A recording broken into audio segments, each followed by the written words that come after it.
Баршаңызға қайырлы күн, қалдарыңыз қалай, амансыздар ма? Бүгінгі мынау күндеріңіз сәттілікке толы болсын дегім келеді.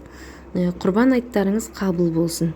Бүгінгі видеоблогта құрбан айттың ерекшеліктері, құрбан айт деген қандай мереке, жалпы құрбандық шалу кімге міндет деген сияқты толық сұраққа жауап беретін болам. Каналға тіркеліп лайк басуды ұмытпаңыз. Баршаңызға мың алғыс дегім келеді. Жалпы құрбан айт дегеніміз бұл мұсылмандар үшін ең маңызды мейрамдардың бірі. Бұл мереке үлкен қажылық өтелгеннен соң болады, яғни үлкен қажылыққа барған, сапарға барған адамдардың қажылығы түгел қабыл болған болса Алланың қалауымен, онда ол адамдар анасынан туғандай күйде сондай күнәдан пәк болып үйіне оралады екен. Жалпы құрбан сөзі жақындау деген білдіреді, яғни Аллаға жақындау дегенді білдіреді. Құрбандыққа шалынатын малдың ешқандай кемшілігі, ақауы болмау керек екен, яғни дені сау малды құрбандыққа шалу керек. Жалпы құрбандық шалу бұл кімге міндет? Бірінші, ең алдымен бұл құрбандық шалатын адам мұсылман болу керек. Екінші, сапарда жүрген адамға міндет емес, яғни үйінде тұрақты бір жерде тұрған адамдарға құрбандық шалса болады.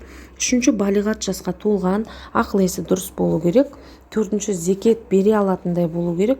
Ол дегеніміз құрбандық шалуға жағдайы келетін адам болу керек. Яғни бұл құрбандыққа шалынатын малды, ақшаны қарызға алып құрбандық шалуға болмайды. Құрбандыққа шалуға болатын малдың түрі бұл қой, ешкі, сиыр, түйені құрбандыққа шалуға болады. Құрбан айт кезінде малдың басын құблаға қаратып өткір пышақты қолдану керек. Бір немесе бірнеше отбасы бірігіп, бірнеше адам бірігіп құрбандық шалуға болады екен. Құрбандыққа шалынатын малдың етін 3 бөлікке бөледі.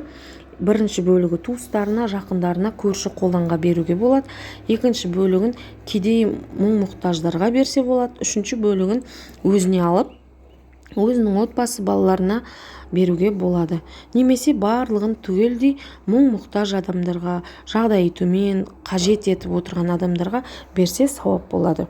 Жалпы құрбан айт келерден бір күн алдын кешкі уақытқа дейін Арафа күні, Арафа дегеніміз бұл үйден иіс шығарып, жеті шелбекті пісіріп, бауырсақ пісіріп, айтқа дайындалу, және де ертесіне құрбан айт күні таң намазы оқылады. Білесіздер, таң намазынан кейін үйге дастархан жайып, таң намазынан шыққан адамдар Құран оқып, мерекені бір-біріне құттықтап үйге келеді. Нан ауыз тию үшін дастархан жайылуы керек. Шама жеткенінше каналға тіркеліп қойыңыздар, лайк басып, подписка жасауды ұмытпаңыздар. Баршаңызға мың алғыс дегім келеді. Құрбан айттарыңыз қабыл болсын.